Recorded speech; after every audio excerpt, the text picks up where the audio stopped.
하나님 말씀은 에스겔 26장 7절입니다. 에스겔 26장 7절부터 14절까지 말씀입니다. 한 절씩 말씀을 교독합니다. 7절 제가 먼저 읽습니다. 주 여호와께서 이같이 말씀하셨느니라. 내가 왕들 중에 왕 곧 바벨론의 느부갓네살 왕으로 하여금 북쪽에서 말과 병거와 기병과 군대와 백성의 큰 무리를 거느리고 와서 두로를 치게 할 때에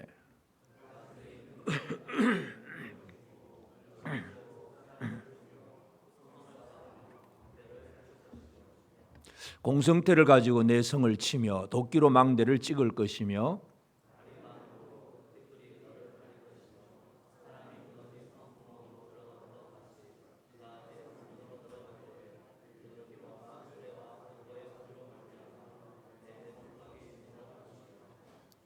그가 그 말굽으로 내 모든 거리를 밟을 것이며 칼로 내 백성을 죽일 것이며 내 현관 석상을 땅에 엎드러뜨릴 것이며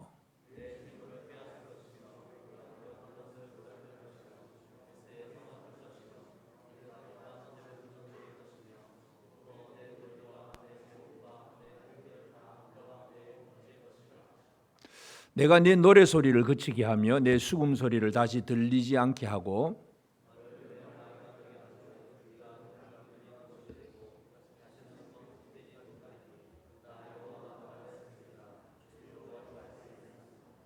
아멘. 우리 하나님의 은혜가 우리 온 성도들에게 가득하기를 바랍니다. 지금은 오늘도 비가 내리고 있지만 요즘 흔히 하는 얘기가 이상 고온, 이상 기후. 그러다가 요즘은 이제 또 쓰는 용어가 극한 기후 같습니다. 아주 평생을 살아도 이런 기후는 못 봤다 하는 그런 체험을 하는 분들도 꽤 있습니다. 한 곳에만 집중적으로 호우를 내리고 도대체 산사태가 날 것 같지 않은 곳에서도 산사태가 나고 바위가 굴러 떨어지고 이런 얘기들, 참 이 재난의 소식들, 그리고 전쟁이 끝이지 않고 계속 지속되고 있는 이런 부분들, 이 땅에는 하여튼 이 많은 재난의 소식, 전쟁, 그 전쟁으로 인한 또 이 경제적인 문제, 기근의 문제, 많은 일들이 지금도 지속되고 있습니다. 바로 이러한 일들은 모든 것들이 뭐냐 하면 결국 성경대로입니다. 예수 그리스도의 재림의 날이 가까웠다고 하는 그런 징조들입니다. 그러니까 지금까지 경험해보지 못했던 그런 일들이 지금도 계속 벌어지고 있는 것은 바로 주님의 날이 가까웠다 하는 그런 징조를 우리에게 사인을 보내주고 있는데, 이러한 이 경각심, 깨어있어서 하나님께서 이 모든 일들을 어떻게 주관하고 계시는가, 이것을 우리가 깨닫는 것이 참 중요합니다. 이 시대를 살아가면서 이 시대에 하나님은 지금 우리를 어떻게 이끌어가고 계시는가, 이 시대를 하나님은 어떻게 움직여가고 계시는가, 우리가 온 세상에 대한 하나님의 통치하시는 그 시각을 오늘 한번 가지고 또 이 말씀을 한번 살펴보기를 원합니다. 오늘 말씀은 이 바벨론 왕을 세워서 두로를 심판한다는 그런 얘기입니다. 자, 26장에 와서 두로에 대한 심판 얘기를 합니다. 그 앞부분에서는 암몬과 모압과 그리고 에돔과 블레셋에 대한 얘기를 했고, 그 다음에 26장에 두로에 대한 얘기를 합니다. 그러니까 바벨론 왕을 세워가지고, 하나님께서 바벨론을 세워가지고 그 주변 나라들을 심판하셨을 때에 특별히 이제 이 암몬, 모압, 에돔, 블레셋은 거의 좀 간단하게 넘어갔어요. 근데 두로에 대해서는 아주 길게 말씀을 합니다. 그 다음 뒤에 나가면 또 애굽에 대해서도 아주 길게 얘기를 하세요. 그래서 이 7나라 중에서 이 애굽과 두로는 아주 긴 어떤 예언의 말씀들이 선포되고 있고, 그래서 오늘 우리가 26장은 지난주에 살펴본 것은 이제 1절부터 6절까지의 말씀, 이 만민의 문이 열렸다고 좋아하던 그 두로를 얘기했고, 오늘 이제 7절부터 14절까지 7절 말씀해 보면 이제 하나님께서 이 두로를 심판할 때 어떻게 하시느냐 하는 얘기입니다. 내가 왕들 중에 왕 곧 바빌론의 느부갓네살 왕으로 하여금, 그랬습니다. 하나님께서는 이 세상에 많은 왕들이 있습니다. 여러 나라에 모압도 암몬도 에돔도 전부 다 왕들이 있습니다. 그런데 하나님은 그 왕들 중에 한 왕, 바로 바빌론의 느부갓네살을 세워서 모든 나라, 주변 나라들을 정복하고 심판하게 하는 것입니다. 그러니까 눈으로 겉으로 보이는 것은 저 탐욕스러운 독재자 느부갓네살이 우리나라를 침입해 왔다, 막 이제 이런 정도로 사람들의 입장에서는 그런 정도로 이해가 되겠지만, 하나님의 시각을 보면 하나님은 여러 나라들을 지금 심판하는 과정이에요. 이스라엘도 심판하고 이스라엘의 주변 나라들을 심판하시는 과정이에요. 여러분, 이 시대가 어떤 시대냐? 하나님의 심판을 자초하고 있는 그런 시대다. 우리는 그것을 이해를 해야 됩니다. 왜냐하면 죄악이 너무나 가득합니다. 하나님 없는 세상이, 하나님을 신뢰하지 아니하고 죄악으로 가득한 인간 중심의 삶이 너무나 많은 시대를 지금 우리는 살고 있습니다.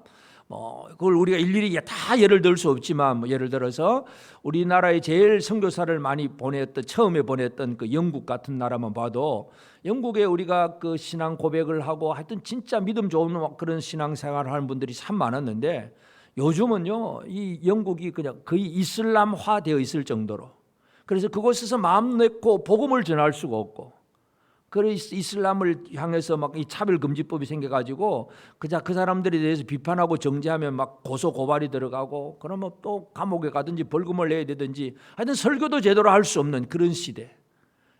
미국도 마찬가지. 동성애를 해도 괜찮고, 그 합법 동성 결혼도 인정을 해주고, 그리고 목사들도 동성애 해도 목사 안수도 해주고, 시대가 이런 시대가 되어버렸어요. 우리나라만 그래도 조금 이 문제에 대해서는 남아있긴 하지만, 전 세계적인 면에서 본다면 바로 하나님께서 진노하실 때가 아주 이 목에 차 올라올 정도까지 되었다 하는 거, 우리가 이거 이해를 해야 됩니다. 그런 타락한 모습들, 그리고 전쟁의 소식들, 재난의 소식들, 이런 것들을 바라보면서 하나님은 일을 어떻게 진행하시느냐. 하나님은 이스라엘의 죄를 심판하긴 하지만 주변 나라들의 죄악도 심판을 하는데, 특별히 이제 이 왕들 중에 왕 바벨론의 느부갓네살을 세워서 하나님은 세상을 심판을 합니다. 그래서 하나님께서 하시는 일들을 우리가 먼저 이해를 할 필요가 있습니다. 우리 사람의 시각에서 저 나라가 강대국이고 저 나라는 뭐 약소국이고, 우리는 우리 시각으로 그렇게 바라보지만, 하나님께서 그 어떤 왕을 특별하게 강하게 만드실 수가 있어요. 그래서 그 왕을 통해서 뭔가를 이루시는 분. 그래서 성경에 보면 이 왕들의 모든 권세가 어디에서부터 나오느냐. 로마서 13장 1절에 보면 사도 바울이 그런 얘기를 합니다. 각 사람은 위에 있는 권세들에게 복종하라. 권세는 하나님으로부터 나지 않음이 없나니 모든 권세는 다 하나님께서 정하신 바라. 여러분, 사도 바울이 복음을 전하는 이 시대는 로마의 황제가 정권을 쥐고 있는, 그 온 시대를 다스리고 있는 그런 시대입니다. 그 로마의 황제가 하나님을 모르는 사람이에요. 로마 황제들 중에는 아주 악하고 음란한 짓도 엄청나게 많이 하는, 그런 어떤 이 윤리 도덕적인 면에서나 모든 면에서 볼 때에 전부 로마 황제도 진짜 심판받아 마땅한 그런 황제들인데도 불구하고 바울이 무슨 얘기를 하느냐. 그 위에 있는 권세들에게 복종하라. 왜냐하면 모든 권세는 하나님께서 정하신 바다. 다시 말해서 그 눈에 보이는 황제들, 왕들만 쳐다보지 말고 그 왕들을 움직이는 하나님을 바라보라는 얘기예요. 여러분, 이 시대를 우리가 눈에 보이는 어떤 나라와 어떤 강대국, 대통령, 예를 들어서 러시아의 푸틴, 이런 사람들만 바라볼 것이 아니라 그들을 움직여 가시는 하나님을 바라보는 것이 중요합니다. 모든 권세는 하나님께로부터 나옵니다. 그래서 느부갓네살이 뭔가 권세를 가지고 뭔가 이 주변 나라들을 지금 다스리고 있다는 것, 그래서 특별히 에스겔서에서 이 7 나라에 대해서 지금 예언을 하고 있는 그 과정입니다. 암몬과 모압과 에돔, 블레셋, 그리고 두로, 시돈, 그리고 애굽, 이 7 나라에 대해서 지금 바벨론 왕이 그 나라들을 공격하고 정복하는 그런 과정임을 지금 우리가 기억을 해야 되는데, 근데 이 느부갓네살도 이와 같이 하나님이 주신 권세를 가지고 뭔가 하기는 해요. 그러나 결국은 이 느부갓네살을 또 누군가가 또 이깁니다. 그건 또 하나님께서 어떻게 하시느냐. 이 메대 바사왕, 페르시아왕 고레스를 통해서 이 바벨론을 또 무너뜨립니다. 이사야 44장 28절에 보면 고레스에 대하여는 이르기를 내 목자라 그가 나의 모든 기쁨을 성취하리라 하며, 예루살렘에 대하여는 이르기를 중건되리라 하며, 성전에 대하여는 내 기초가 놓여지리라 하는 자니라. 이 에스겔보다 이사야는 근 100년 이전의 사람이에요. 그러니까 벌써 100년 전에 이 이사야가 고레스에 대한 얘기를 합니다. 이 고레스에 대한 얘기는 결국은 이 에스겔 시대에 바벨론이 지금 득세를 하고 힘을 가지고 있지만 그 바벨론을 무너뜨릴 고레스, 메데 바사왕 고레스에 대해서 하나님이 미리 예언을 하시는 거예요. 이 세상의 모든 왕들은 전부 하나님이 세우시고 또 하나님께서 때가 되면 끝내버리고 새로운 왕을 세우시고 이 세상의 모든 나라들은 하나님이 주관한다는 것, 첫 번째 우리가 기억해야 될 것이 바로 그것입니다. 그러니까 이 에스겔과 함께 이 바벨론에 와 있는 포로된 바벨론 디아스포라 사람들 중에서도 좀 뭔가 깨어 있는 사람들, 성경의 이사야의 예언이나 이런 말씀들을 듣고 기억하고 있는 사람이 있다면 그 사람은 바벨론에 와 있지만 고레스가 등장할 거다, 무너진 성전을 회복할 때가 있을 것이다 하고 믿음으로 기다릴 수가 있습니다. 근데 그걸 모르면 어떻게 되는지 모르지요. 그러나 선지자에 대해서 그 예언을 알고 믿고 있으면 하나님은 이렇게 고레스를 통해서 일을 이루시는구나 하는 것을 깨달아 알 수가 있습니다. 그러므로 우리가 살아가는 시대에도 중요한 게 뭐냐 하면 하나님이 세상을 어떻게 움직여 가시느냐, 하나님이 움직여 가시는 것을 기억을 해야 됩니다. 자, 여기 이제 하나님께서 왕들 중에 왕 느부갓네살을 세우긴 하지만 그 왕들 중에 왕으로서 많은 왕들을 지금 정복하고 전쟁을 일으켜서 그들을 막 파괴하고 합니다. 그래서 그 모든 왕들이 자기 나라 안에서는 힘과 권세를 가지고 뭔가를 하긴 했지만 이제 이 하나님이 힘 주시면요, 그 모든 것들이 다 무너집니다. 이제 오늘 본문에서는 이제 느부갓네살이 두로에 대한 어떤 공격을 하고 그럼 두로가 무엇이 무너지느냐에 대해서 얘기를 합니다. 첫 번째는 이제 8절 9절에 보면 8절에 그가 들에 있는 너의 딸들을 칼로 죽이고 너를 치려고 사다리를 세우고 토성을 쌓으며 방패를 갖출 것이며, 그래서 이제 성벽이 있잖아요. 성벽을 공격하기 위해서 밖에서 사다리를 세우고 막 이렇게 공격을 합니다. 공성태를 가지고 내 성을 치고, 그러니까 성문을 막 뚫는 아주 무거운 어떤 이 바위덩어리 같은 걸 막 흔들어서 꽂히는 이 공성태, 이걸 치고 도끼로 망대를 찍을 것이며 그 얘기입니다. 이 얘기를 뒤집어 말하면 뭐냐 하면 두로는 이런 성벽을 높이 쌓고 견고하게 쌓음으로써 우리는 안전하다고 생각을 했는데 그보다 더 강한 것이 오고 더 높은 사다리가 오면 어찌할 도리가 없는 거예요. 사람이 안전하다고 생각했던 모든 성벽들, 이것이 다 무너진다는 얘기입니다. 그러니까 두로는 성벽을 의지했어요. 그 다음에 12절에 보면 내 재물을 빼앗을 것이며, 지난주에 말씀드렸듯이 두로는 무역을 하는 항구 도시입니다. 많은 돈들, 재물이 왔다 갔다 합니다. 제일 부유한 도시가 두로입니다. 근데 그 재물을 하나님이 다 빼앗아 가십니다. 여러분의 재물은 여러분 잘 지키고 계십니까? 어느 날 갑자기 내가 은행에다가 집어넣었는데 은행이 파산을 해버렸다. 그러면 어떻게 됩니까? 국가에서 몇 천만 원 보장을 해주는 그건 있긴 하겠지만 그냥 파산하면 끝나는 거예요.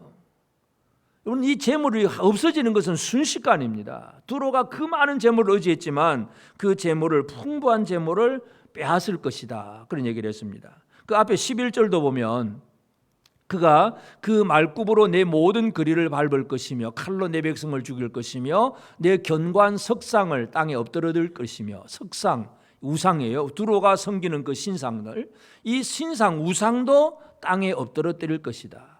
결국은 성벽이라든지 또 성벽은 이제 눈에 보이는 물리적인 그 어떤 튼튼함, 석상은 그 앞에 가서 비나이다 그러면서 뭔가 자기 나름대로 종교 생활을 하고 복 받으려고 애를 쓰고, 그리고 돈을 많이 갖추었습니다. 또 두로에 한 가지 뭐가 더 있냐 하면 13절에 보면 내가 내 노래 소리를 그치게 하며 내 수금 소리를 다시 들리지 않게 하고, 노래 소리, 수금 소리. 이 돈이 많은 곳에서는요, 먹고 마시자, 부어라 마시자, 즐기자, 이 희락, 쾌락을 추구하는 일들, 이런 일들이 너무나 많아요. 그러니까 두로가 의지했던 것들이 뭐예요? 튼튼한 성벽, 그리고 자기가 믿는 석상, 신상, 그리고 가지고 있는 돈, 그리고 즐길 수 있는 어떤 좋은 분위기 좋은 환경들, 이런 것들이 두로가 가지고 있었는데 이 열왕 중에 왕들 중에 왕인 느부갓네살이 와서 그 모든 것들을 다 파괴시킨다는 거예요. 다시 말해서 하나님께서 심판하시면 인간이 추구해는, 인간이 쌓아놓았던 모든 것들이 아무런 소용이 없어지게 됩니다. 하나님의 진노의 심판을 이길 수 있는 건 아무것도 없습니다.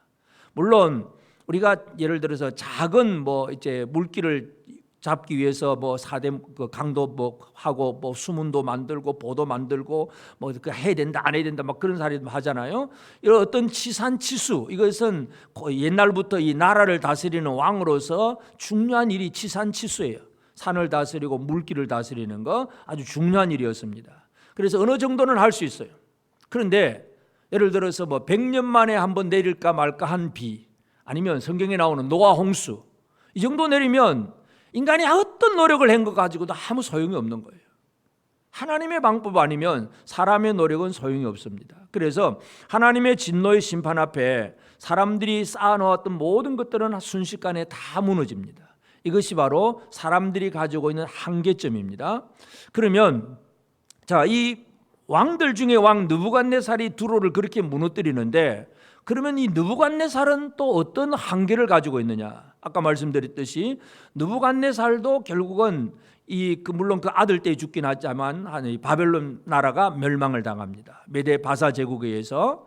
느부갓네살의 실제적인 어떤 전투를 보면 이제 우리가 조금 더 넘어가서 에스겔 29장에 이런 얘기가 나옵니다. 29장 18절에 보면, 인자야, 바벨론의 느부갓네살 왕이 그의 군대로 두로를 치게 할 때에 크게 수고하여 모든 머리털이 무지러졌고 모든 어깨가 벗어졌으나, 크게 수고하고 머리털이 빠질 정도로 어깨가 무지를 칠 정도로 뭔가 많은 짐을 지고 공격을 해야 되었습니다. 그런데 그 군대가 수고한 대가를 두로에서 얻지 못하였느니라. 지난주에 말씀드렸듯이 그 두로 항구 도시잖아요. 항구고 앞에 바위섬이 있고, 그래서 공격을 해야 되면 육지에서 공격을 해오면 그냥 바위섬으로 피하기도 하고, 또 조금 잔잔해지면 또 와서 또 세우고 하니까 두로를 완전히 정복시킬 수가 없었어요. 바벨론 느부갓네살이 13년 동안 공격을 하다가 결국은 실패를 합니다.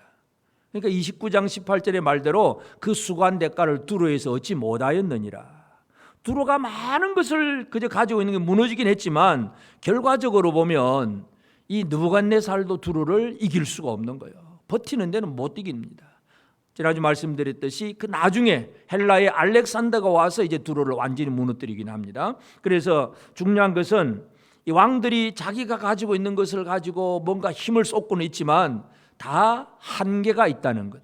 우리 인간이 가지고 있는 어느 정도의 힘이 있고 지식도 있고 뭔가 노력하고 어떤 갖추는 힘도 있습니다. 그러나 그것은 어느 정도의 한계가 있습니다. 물론 비교해보면 남들보다 좀 더 강한 사람, 좀 더 많이 배운 사람, 돈이 좀 더 많은 사람, 이런 정도의 차이점이 있지만 그거 조금 많다고 해서 하나님의 진노의 심판을 피할 수 있느냐? 그것은 아무것도 없다는 얘기예요.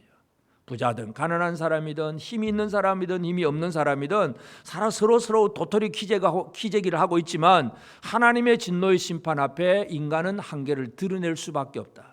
느부갓네살도 두로를 13년 동안 공격을 해도 안 되는 거예요. 수고한 걸 얻지 못합니다. 그것이 바로 인간의 한계예요. 그래서 오늘 우리가 집중적으로 살펴봐야 될 게 뭐냐면, 하나님은 왜 이 에스겔을 통해서 그 바벨론 디아스포라 사람들에게 지금 이 주변 나라들에 대한 이야기를 하고 계실까?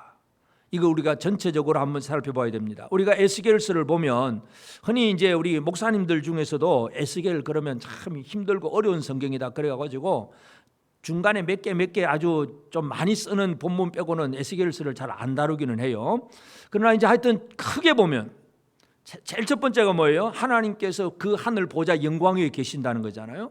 영광스러운 보좌 위에 계신 하나님, 그 하나님이 다스릴 때 1장에서 이제 24장까지는 그 하나님께서 예루살렘의 죄악에 대해서 강조합니다. 그리고 멸망당할 예루살렘, 그 얘기는 뭡니까?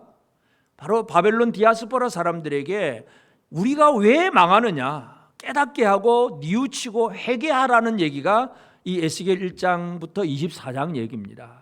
우리가 하나님의 백성이라고 할지라도 우리가 하나님을 배신하면 우리는 망할 수밖에 없다. 우리가 지금 바벨론의 포로가 되어 와 있는 이 이유도 죄악 때문이다. 이거 깨닫게 하는 것이 바로 24장까지 내용이었고, 그 다음에 이제 25장부터 32장까지, 이제 32장까지는 바로 이 7나라들, 바벨론의 느부갓네살이 정복하는 7나라에 대한 예언이고, 그 다음에 33장부터 이제 마지막 48장까지, 이 48장까지는 이스라엘의 예루살렘의 회복에 대한 얘기입니다. 그러니까 크게 나누면, 내용을 크게 나누면 하나님이 이스라엘의 죄악을 얘기하고 주변 나라에 대한 얘기를 하고 회복에 대한 얘기를 합니다.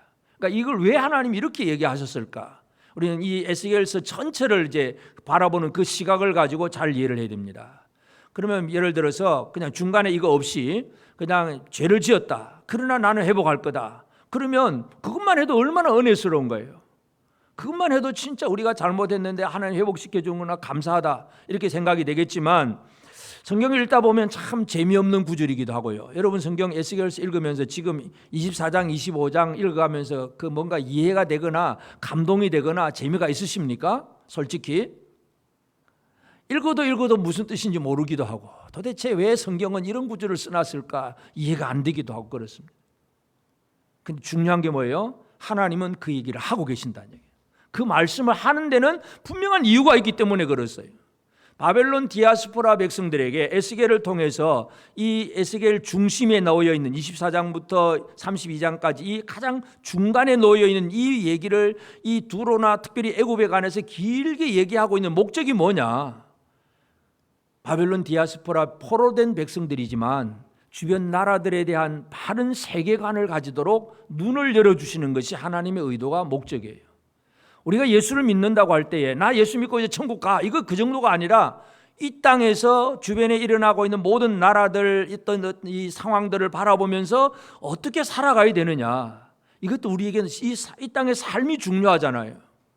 이 삶을 살아내는 그 교훈이 바로 이방 나라들에 대한 지금 이 진노와 심판에 대한 얘기의 핵심적인 그 문제예요. 그래서 에스겔을 통해서 하나님께서 이스라엘의 죄악을 얘기하고 그냥 마지막에 회복을 얘기는 하지만 중간에, 가장 중간에다가 강조하는 것은 나라들을 보게 합니다. 주변 나라들을 보게 하시는 거예요. 저 나라는 왜 망했냐? 왜 바벨론은 강할 수밖에 없었느냐? 그리고 바벨론은 또 어떻게 되느냐? 뭔가 자꾸 주변 나라들을 보게 하시는 하나님이십니다. 여러분, 우리는 이 땅에 지금 일어나고 있는 모든 사건, 사고, 또 나라 국제 정세 이런 것들을 보면서 하나님의 뜻을 깨달아 아는 지혜로운 우리 모든 성도들이 꼭 되어지기를 바랍니다.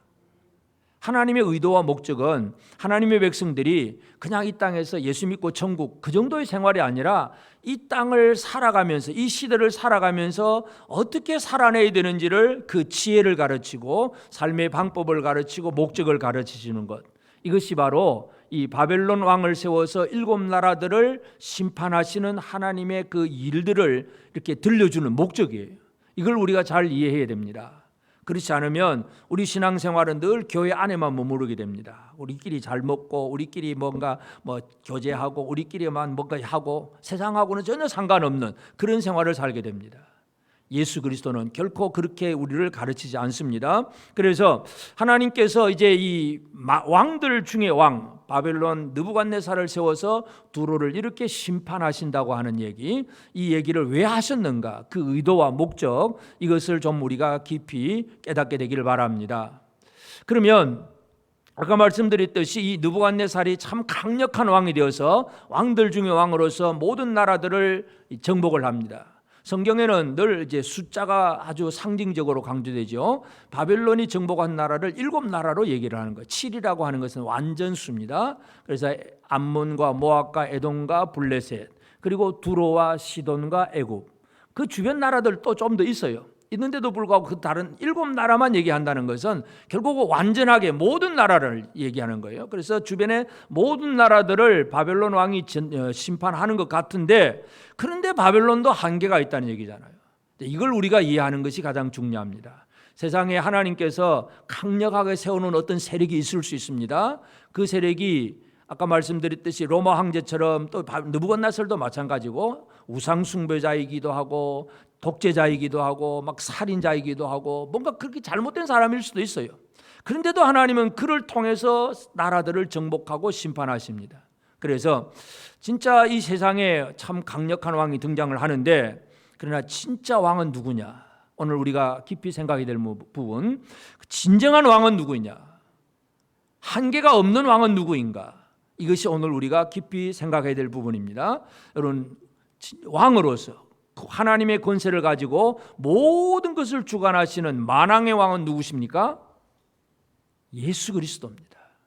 오늘 우리는 이 왕들 중에 왕 느부갓네살을 통해서 하나님은 진짜 왕을 어떻게 세우시느냐, 이거 잘 이해를 해야 됩니다. 우리는 이 거짓된 왕에게 자꾸 속아 넘어갈 수가 있어요. 사탄이 예수님을 시험할 때에, 처음에 이제 예수님 광야에 나가서 이제 시험 받을 때에 사탄이 그런 얘기를 합니다. 마태복음 4장 8절 9절에 보면 마귀가 또 그를 데리고 지극히 높은 산으로 가서 천하 만국과 그 영광을 보여 이르되 만일 내게 엎드려 경배하면 이 모든 것을 내게 주리라. 이 모든 걸 다 주겠다. 이게 전부 내 거다 이거죠. 그러니까 모든 권세를 내가 다 가지고 있어서 나한테 절만 하면 다 주겠다고 얘기를 합니다. 이게 사탄의 시험이고 유혹입니다. 그래서 거짓에 속아 넘어가면 무엇에 속습니까? 저 사람이, 아니면 저 왕이, 저 대통령이, 아니면 저 세력이 진짜 힘이로구나. 진짜 저기에 가면 살 길이 있겠구나. 그렇게 이제 믿어지게 하는 것이 바로 사탄의 전략입니다. 그래서 사탄은 모든 걸 다 가졌다고 생각하면서 내게 엎드려 절만 하면 다 주겠다고 얘기를 합니다. 그러나 예수님은 그 시험을 이기시죠. 결코 하나님 외에 다른 것에게는 절대로 절할 수 없다. 주 너희 하나님만 섬겨야 된다.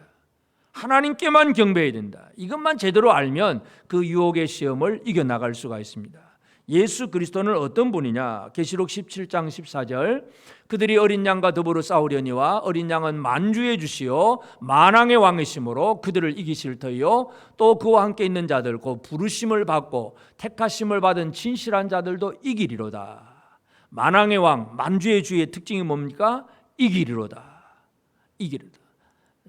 그들이 이 악한 종들, 쉽게 말해서 거짓된 왕들이에요. 사탄, 이 마귀, 거짓된 자기가 왕이라고 큰 소리치는 그들이 어린 양과 더불어 싸우지만 어린 양은 만주의 주 만왕의 왕이시므로 그들을 이기실 터이요 또 그와 함께 있는 자들, 부르심 받고 택하심을 받은 진실한 자들도 이기리로다. 만왕의 왕에게 속한 자들도 이기는 생활을 살아갈 수가 있습니다. 여러분은 어떤 왕을 따라서 이기는 자로 살 수 있겠습니까? 마귀를 따라서는 지금 당장에는 좋아 보이고 당장에는 이길 것 같아 보여도 결국은 이길 수가 없습니다. 진정한 이김은 만왕의 왕 예수 그리스도 안에서 승리가 있다는 사실을 여러분 믿으시기를 바랍니다. 진정한 이 세상 온 역사 속에서 참된 왕은 예수 그리스도밖에 없습니다. 어느 누구도 무엇으로도 이 땅에 강력하게 보이는 것이 있다고 할지라도 그것이 우리의 왕이 아니라는 사실, 이것에 대한 분명한 신앙 고백을 우리는 가지고 살아가야 됩니다. 그리고 이제 이 세상의 왕들이 의지했던 것들, 의지했던 성벽이라든지 어떤 이 재물이라든지 어떤 석상, 자기들의 종교라든지 그들의 쾌락적인 생활들, 이런 것들이 사람들을 의지하고 그 안에서 피난처를 삼고 그 안에서 어떤 평안을 얻으려고 했지만 그 모든 것들은 다 무너집니다. 진정한 안전은 어디에서 오느냐? 진정한 평안은 어디에서 오느냐? 우리가 예수님을 보면 예수님이 갈릴리 그리고 사마리아, 예루살렘, 주로 이제 유대인들의 그 사회 속에서 왔다 갔다 하면서 생활을 하잖아요. 그런데 또 특별히 예수님이 한 번은 그보다 이제 북쪽 두로 지역으로 갑니다. 지금 이 두로, 구약에 나오는 두로 지역이죠. 예수님이 그 두로 지역으로 한번 갈 때가 있었어요. 마가복음 7장 28절에 보면 수로보닉의 여인이 나온 얘기가 나옵니다. 두로와 시돈 지역을 갔을 때에 수로보닉의 여인, 이 여인의 귀신 들린 딸이 있어요. 근데 이 딸을 고칠 수가 없는데 예수 소문은 듣고 예수님 앞에 나와서 고쳐달라고 하잖아요. 그래서 예수님 앞에 막 고쳐달라고 하니까 처음에는 예수님이 들은 척도 하지도 않고 그냥 안 고쳐준다고 그런 얘기를 합니다. 그래서 이 떡을 가지고 어떻게 아들한테 자기 식구들한테 먹이지 개한테 주겠냐, 아주 개라고 이렇게 취급을 할 정도로 그렇게 얘기를 합니다. 그러니까 여자가 뭐라 그럽니까? 여자가 대답하여 이르되 주여 올소이다마는 상 아래 개들도 아이들이 먹던 부스러기를 먹나이다. 부스러기라도 좀 주세요 이거잖아요. 29절에 예수께서 이르시되 이 말을 하였으니 돌아가라 귀신이 내 딸에게서 나갔느니라. 결국 예수님은 제자들에게 뭘 가르치고 있느냐 하면 진짜 평안함은 어디에서 오느냐 그죠? 예루살렘 성전에서 오는 것도 아니고, 그리고 유대 민족주의적인 그 어떤 갈릴리나 예루살렘 어떤 그 지역 안에만 살아서 그 안전한 것도 아니고, 진짜 귀신에게 귀신을 쫓아내고 평안함은 어디에서 오느냐? 지금 이방 땅 두로 지역으로 가신 거예요. 그곳에서 예수 그리스도를 주님으로 고백하면, 믿음으로 주여 주님으로 고백하면, 그저 부스러기라도 주시면 나는 우리 딸은 낫겠습니다 하는 믿음으로 나올 때에 너희 딸이 나을 것이다 하는 것을 예수님은 그 여자에게 응답하시고 그걸 제자들에게 보여주신 거예요. 두로에서 벌어진 사건, 우리가 이걸 이해한다면 결국 진정한 주님은, 피란처는 예수 그리스도밖에 없다는 얘기입니다. 악하고 더러운 영에 눌려서 꼼짝 못하고 있는 딸이 있는데, 이 딸을 해방시켜주고 진짜 평화롭게 만들어주는 것은 예수 그리스도밖에 없습니다. 여러분의 평화는 어디에 있습니까? 여러분이 잘 지어놓은 집에 있습니까? 아파트, 튼튼한 아파트에 있습니까? 통장에 튼튼한 아주 금액이 많은 그 통장이 여러분의 평안입니까? 어디가 평안입니까? 예수 그리스도. 예수 그리스도만이 우리의 진정한 평안이에요. 그 예수 그리스도 안에 나오는 것이 바로 믿음으로 주여 주여. 그렇습니다. 그 주인이 그 개들에게 안 주고 아들들에게 주긴 하지만 그래도 부스러기라도 떨어지면 개들이 먹잖아요. 그거라도 주세요 주님. 주님께로부터 오는 그게 가장 필요합니다. 이 주님께로, 예수 그리스도께로부터 나오는 은혜를 사모하는 마음들, 이것이 바로 주의 은혜를 누리는 길입니다. 평안하시기를 바랍니다. 어떻게 평안해진다고요? 예수 그리스도 안에서 나오는 그 은혜를 누리면 그것이 진정한 평안입니다. 다른 평안이 없어요. 그리고 예수님은 또 이제 이 제자들을 훈련을 시키면서 모든 나라를 보게 하셨다는 사실을 우리가 기억을 해야 됩니다. 자, 하나님이 에스겔을 통해서 바벨론이 7나라들을 정복하는 사실을 지금 얘기하고 있습니다. 그러니까 바벨론 디아스포라 사람들이 포로된 생활을 살면서 이거 어떻게 하면 이거 어려움을 견딜까, 이길까, 어떻게 하면 이 환란을 빨리 벗어날까, 막 자기 문제만 급급해 사는 삶이 아니라 바벨론 왕도 쳐다보게 하고 애굽도 쳐다보게 하고 두로도 쳐다보게 하고 주변 나라들을 쳐다보게 하신 거예요. 이게 하나님께서 에스겔을 통해서 하신 일이에요. 예수님이 이 땅에 오셔서 하신 일도 뭐냐 하면 제자들로 하여금 뭔가를 보게 만드세요. 그들의 영적인 시각, 눈을 열어서 다른 것을 보게 하시는 주님이라는 걸 우리가 기억을 해야 됩니다. 갈릴리 어부들, 이 갈릴리의 어부들을 불러서 사람을 낚는 어부가 되게 합니다. 그죠? 갈릴리 어부들은 뭐예요? 물고기를 오늘 어떻게 하면 어느 길목에 어느 때에 거기 물을 나와서 고기를 많이 잡아서 그래서 먹고 살까? 이게 어부들의 한결같은 그런 마음이잖아요. 물때를 알아야 되고 그물 치는 곳, 그물 치는 방법들, 그래서 어떻게 하면 고기 많이 잡아서 그래서 뭐 잘 먹고 살까? 이것이 그들의 관심사였어요. 근데 예수님은 뭘 보게 합니까? 사람을 낚는 어부.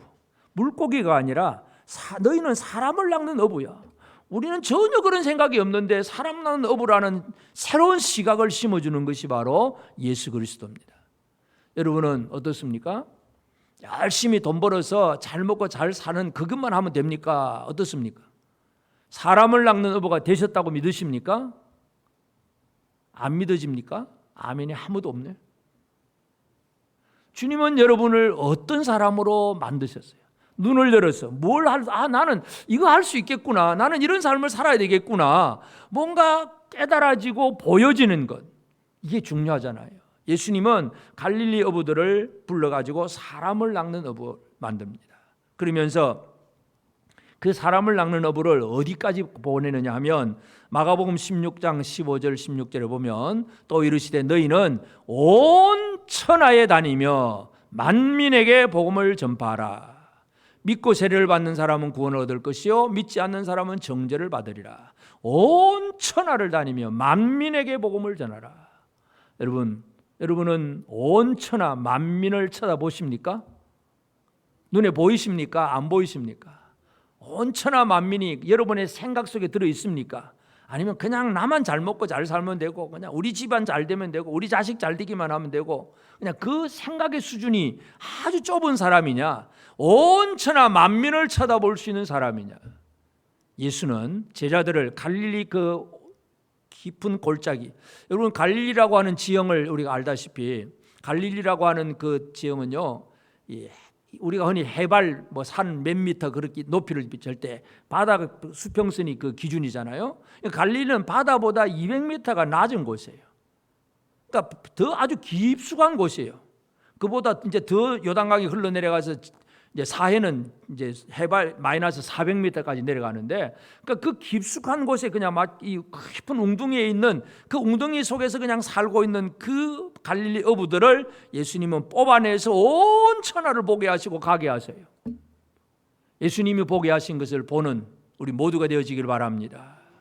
그냥 내 삶, 이거 그냥 내 삶에 그냥 매여 사는 게 아니라 진짜 주님이 보게 하신 것을 볼 수 있는 이 넓은 눈, 이 시각이 필요합니다. 그러면서 또 우리 잘 아는 사도행전 1장 8절에 뭐라 그럽니까? 오직 성령이 너희에게 임하시면 너희가 권능을 받고 예루살렘과 온 유대와 사마리아와 땅끝까지 이르러 내 증인이 되리라. 땅끝을 바라보는 사람이 되게 하세요. 오늘 우리는 우리의 시각이 어느 정도로 뻗쳐져 있는지를 한번 돌아보기를 바랍니다. 주님은 좀 더 크게 보게 하고 멀리 보기를 원하십니다. 넓게 보기를 원하십니다. 온 천하 만민을 보기를 원하십니다. 땅끝을 보기를 원하십니다. 그렇다고 해서 눈앞에 있는 걸 그냥 잊어버리라 그 얘기는 아닙니다. 예루살렘, 온 유대, 사마리아, 땅끝. 그러니까 눈앞에 있는 것부터 시작해서 땅끝까지 다 보라는 얘기, 다 보는 것. 주님은 그 제자들의 시각을 그렇게 열어줍니다. 성경이 구약에도 그렇고 신약에 똑같습니다. 에스겔을 통해서 하나님은 주변 민족을 보게 하셨어요. 예수님도 제자들을 뽑아서 온 천하를 보게 하십니다. 그러므로 이제 오늘 우리는 이 만왕의 왕 예수 그리스도가 그런 일을 하고 계시기 때문에 우리가 만왕의 왕 예수 그리스도의 백성으로서 어떤 삶을 살아내야 되느냐, 참 우리에게 중요한 거. 첫 번째, 우리도 하나님이 세우시는 왕이다 하는 얘기. 옆 사람에게 한번 얘기합시다. 당신은 하나님이 세우신 왕입니다. 여러분 왕이라는 거 믿으십니까? 사도 바울은 베드로전서에서 왕 같은 제사장이라고 표현하잖아요. 왕 같은 제사장. 사도 바울이 이제 고린도 교회에다가 편지를 하면서 이런 얘기를 합니다. 고린도전서 4장 8절에 보면 너희가 이미 배부르며 이미 풍성하며 우리 없이도 왕이 되었도다. 우리가 너희와 함께 왕노릇하기 위하여 참으로 너희가 왕이 되기를 원하노라. 여러분 고린도 교회는 잘 알다시피 많은 문제가 있는 교회였잖아요. 서로 당파 싸움하고 서로 분쟁하고 또 뭐 음란한 짓도 들어오고 뭐 하여튼 교회 안에 많은 별별 문제들이 많은 그런 교회였어요. 그런데 바울이 그런 얘기합니다. 너희가 이미 배부르고 이미 풍성하여 우리 없이도 왕이 되었도다. 자기 만족이에요. 자기 만족. 이미 풍성하고 이미 배부르고 그냥 왕같이 살고 있는 거예요. 자기 마음대로 살고 있는 거예요. 그런데 바울이 뭐라 그럽니까? 우리가 너희와 함께 왕노릇 하기 위하여, 사도들과 교회가 함께 왕노릇 하기 위하여 참으로 너희가 왕이 되기를 원하노라. 진짜 왕이 되기를 원하노라 이거예요. 진짜 왕. 가짜 왕으로 살지 말고 그냥 왕 비스무리한 그런 생활 말고 진짜 왕으로 살기를 원하노라. 바울은 고린도 교회를 향하여 그런 얘기를 합니다. 다시 묻습니다. 여러분 왕 비스무리하게 사십니까? 진짜 왕이십니까? 진짜 왕이십니까? 대답을 잘 안 하시네. 내가 왕인가? 아직도 고민이 되십니까? 왕의 특징은 뭡니까? 권세가, 하나님이 주신 권세가 있습니다. 권세가 있는 자는요, 권세를 사용할 줄을 압니다. 왕 같은 제사장, 왕노릇 한다는 거, 가장 대표적인 예로 우리가 본다면 창세기 애굽에 있는 그 요셉 얘기입니다. 자, 요셉은 감옥에 있다가 그 이제 애굽 임금 바로의 꿈을 해석을 해주고 이제 애굽의 총리가 되잖아요. 근데 왕이 자기 원장 반지를 빼줍니다. 이 도장 가지고 마음대로 글 쓰고 도장 찍으면 그건 왕의 명령이 돼요. 어명이 되는 거예요. 어명. 그러니까 요셉이 왕의 반지를 가지고 자기 마음대로 포고문을 쓸 수 있습니다. 그러니까 왕은 아닌데 왕노릇 하는 거예요. 이게 바로 요셉이에요. 그런데 그 왕노릇을 어떻게 합니까? 많은 사람을 살리는 일을 합니다. 이게 바로 진짜 제대로 된 왕노릇입니다. 오늘 우리가 왕으로 산다는 얘기는 그냥 내가 왕이다 하고 그냥 그들먹거리는 그런 얘기가 아니라 진짜 하나님 주신 지혜와 총명을 가지고 많은 사람을 살리는 일에 쓰임 받는 사람이 제대로 된 왕입니다. 여러분 왕노릇 하시길 바랍니다. 하나님은 우리에게 권세를 주십니다. 예수 그리스도는 제자들에게 권능을 주어서 보내십니다. 예수 마태복음 10장 1절에서 더러운 귀신을 내어 쫓고 모든 병과 약한 것을 고치는 권능을 주어서 보내잖아요. 그게 왕노릇이에요. 왕노릇. 오늘 우리가 살아가는 삶은 하나님은 권세를 가지고 세상에 필요한 왕들을 세워서 하나님이 일을 하십니다. 그래서 비록 우리가 이렇게 옛날에 이 느부갓네살처럼 큰 나라를 다스리고 이게 말 타고 전쟁을 해가지고 남의 나라를 침공하고 그런 일을 하는 건 아니겠지만 왕노릇입니다. 사람 살리는 왕. 이것이 오늘 우리에게 주어진 하나님의 사명임을 믿으시길 바랍니다. 옆 사람에게 한 번 더 확인합니다. 당신은 진짜 왕입니다. 가짜 왕이 아닙니다. 주님 주신 권세로 일하는 진짜 왕. 이 왕으로서의 삶을 살게 되기를 바랍니다. 그리고 진정한 우리의 평안은 어디에서 온다 그랬습니까? 예수 그리스도 안에 있습니다. 이 세상에 다른 것에서 평안함이 없고 안전함이 없습니다. 바벨론의 디아스포라 그들이 안전함을 얻으려면 그냥 예를 들어서 바벨론 자기를 지금 잡고 있는 그 사람들에게 빌붙어서 그냥 그들에게 아부를 떨면서 그냥 그들이 던져주는 떡을 좀 먹고 편하게 살까, 그런 생각을 하는 사람도 있을 수 있어요. 그리고 또 아니면 이제 이 포로 생활에서 빨리 탈출해가지고 어디 다 숨어서 살겠다, 산속으로 숨어 사는 사람도 있고, 그러면서 아주 듣기 좋은 말로 나는 자연인이다 이런 식으로 표현하는 사람도 있을 수 있고, 하여튼 여러 가지 사람들의 반응이 있을 수 있지만 진짜 평안은 예수 그리스도 안에 있습니다. 그래서 전에도 한번 말씀드렸지만 이 에스겔은 계속 강조하는 말씀이 있어요. 여러 가지 얘기들을 하면서 계속 이 말도 하고 저 말도 하는, 계속 똑같은 말을 하는데 오늘 본문에도 보면 7절에 보면 주 여호와께서 이같이 말씀하셨느니라. 주 여호와께서 이같이 말씀하셨느니라 그랬습니다. 14절도 마찬가지입니다. 너를 맨바위가 되게 한즉 네가 금을 말리는 곳이 되고 다시는 건축되지 못하리니 나 여호와가 말하였음이니라. 주 여호와의 말씀이니라. 오늘 이 본문 속에서 두 번 등장을 하는데 에스겔서 전체를 보면 100번 이상 똑같은 표현은 아니지만 주 여호와의 말씀이니라, 주가 이같이 말씀하셨느니라, 주님의 말씀이니라, 계속 말씀이다 말씀이다 계속 강조를 해요. 결국은 바벨론 디아스포라 사람들은 뭐예요? 그들 눈에는 성전이 없어요. 예루살렘 성전은 이미 파괴됐고 또 나라도 남의 나라에 살기 때문에 여기 와서 안식일을 지킨다든지 아니면 어떤 절기를 지킨다든지 이것도 마음 놓고 할 수가 없어요. 성전도 없고 제대로 된 예배도 없는 그런 생활을 살고 있어요. 그런데 에스겔이 계속 강조하는 게 뭐예요? 말씀이다. 하나님의 말씀이다. 말씀이다. 말씀.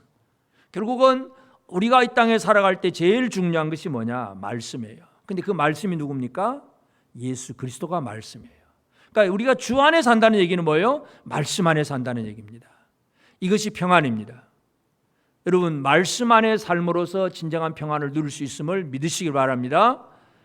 말씀하셨으니까, 하나님이 이렇게 말씀하셨으니까 하고 믿어지면 어떤 어려움 속에서도 흔들리지 않는 생활을 살아갈 수가 있습니다. 그런데 하나님 말씀이 없으면 두려움과 염려 속에 살 수밖에 없어요. 하나님 주신 말씀으로 그 안에 살면서 평안함을 누리는 우리가 되어지기를 바랍니다. 사도 요한도 마찬가지인데 요한계시록 1장 2절 3절에 보면 이 예언의 말씀을 요한은 하나님의 말씀과 예수 그리스도의 증거 곧 자기가 본 것을 다 증언하였느니라. 예언의 말씀을 읽는 자와 듣는 자와 그 가운데 기록한 것을 지키는 자는 복이 있나니 때가 가까움이라. 여러분, 이 사도 요한이 밤모섬의 기항을 가했지만 그러나 하나님 주신 그 환상을 보면서 요한계시록을 쓰면서 첫 번째 복, 7가지 복이 나오는데 첫 번째 복이 뭡니까? 예언의 말씀을 읽는 자와 듣는 자와 그 가운데 기록한 것을 지키는 자는 복이 있나니. 교회가 어떤 복을 받습니까? 어떻게 한번 복을 받습니까? 말씀입니다. 다른 거 없어요. 말씀. 여기서 읽는 자는 지금 요즘은 우리가 이제 성경을 읽는 자 그러면 대부분 다 성경을 가졌을 거예요. 성경 없어도 스마트폰 앱으로 막 보기도 하고 듣기도 하니까 아주 이제 흔해졌습니다. 그러나 고대의 그 시대는 성경이 없어요. 그냥 필사로 기록한 거기 때문에 얼마 없습니다. 예를 들어 회당 교회 모이면 읽는 자는 한 사람입니다. 예수님도 가버나움 회당에서 성경 읽잖아요. 읽어주는 사람이에요. 읽어주는 사람. 그러면 듣는 사람. 그 듣고 믿는 거예요. 그리고 들은 대로 살아가는 사람. 그러니까 읽고 듣고 기록한 것대로 지키는 자가 복이 있나니. 결국은 교회의 복도 말씀입니다. 말씀을 떠나면 하나님의 복을 누릴 수가 없습니다. 여러분, 말씀을 지금은 우리 스스로도 읽을 수 있고 스스로도 들을 수도 있고 또 지켜갈 수 있습니다. 하여튼 이 말씀의 복을 제대로 누리는 성도들이 되어지길 바랍니다. 그것이 평안이에요. 그러면서 이제 우리는 주님이 보게 하신 것들을 보는 영적인 눈, 시각이 열린 그런 삶을 살아내야 됩니다. 예수님이 제자들의 눈을 열어주잖아요. 예수님이 이제 예루살렘으로 갔다가 다시 갈릴리로 돌아가는 과정 속에 사마리아를 통과를 합니다. 보통 유대인들은 이 남쪽 예루살렘 지역에 있다가 북쪽의 갈릴리 지역으로 가려면 그냥 직선으로 가면 사마리아 땅을 지나가야 되는데 보통 유대인들은 사마리아 지역을 안 들어갑니다. 혼혈족이라고 해가지고 부정하다고 그래가지고 이들은 삥 돌아서 저쪽 강 건너 저쪽 요단 동쪽으로 해서 저 갈릴리 지역으로 들어갑니다. 그런데 예수님은 제자들을 데리고 예루살렘에서 사마리아를 통과해서 갈릴리로 바로 직선 코스로 들어갑니다. 왜냐하면 제자들의 눈을 열어주는 거예요. 사마리아가 뭐냐? 어떤 땅이냐? 이 부정하고 더러운 땅이냐? 그게 아니라 그 사마리아 여인을 만나서 전도하고 그 여인이 또 사람들을 모아서 예수님 말씀을 듣게 하고 많은 사람들이 이제 사마리아 사람들이 예수를 믿게 되잖아요. 예수님이 그때 제자들에게 뭐라고 얘기하냐면 요한복음 4장 35절 너희는 넉 달이 지나야 추수할 때가 이르겠다 하지 아니하느냐. 그러나 나는 너희에게 이르노니 너희 눈을 들어 밭을 보라 휘어져 추수하게 되었도다. 보통 자연의 어떤 이치로 보면 아직도 넉 달이 지나야 추수할 때가 되었습니다. 아직 멀었어요. 아직 이제 새파랗게 싹이 올라오는 그런 정도입니다. 그런데 예수님은 뭐라 그럽니까? 지금이 바로 그때다. 그런데 그 밭이 어느 밭입니까? 사마리아예요. 사마리아. 유대인들의 시각은 사마리아는 별 것 없고 함께 할 수 없는 사람이고 내버려둔 사람인데 오히려 예수님은 그것이 바로 보라 휘어져서 추수할 때가 되었다. 그 얘기를 합니다. 여러분, 눈을 연 사람은 사마리아를 바라보면서도 추수할 곡식으로 볼 수가 있습니다. 그리고 지금이 어느 때인가? 지금이 복음을 전하고 영혼을 구원할 때라고 하는 사실을 깨닫게 되는 것이 바로 눈을 연 사람입니다. 눈이 열려진 사람은 하나님의 일을 알게 되고 하나님의 때를 보는 사람입니다. 고린도후서 6장 2절을 보면 이르시되 내가 은혜 베풀 때 너에게 듣고 구원의 날에 너를 도왔다 하셨으니 보라 지금은 은혜 받을 만한 때요. 보라 지금은 구원의 날이로다. 지금이에요. 지금. 내일이 아니고 지금입니다.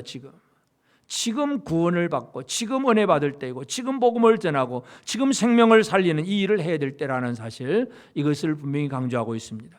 오늘 우리는 만왕의 왕이신 예수 그리스도의 백성으로서 우리가 열린 눈이 되었는가, 영적 시각을 보고 온 천하 만국을 쳐다보면서 지금이 어느 때인가를 알게 되면 그 사람은 눈이 열려진 사람입니다.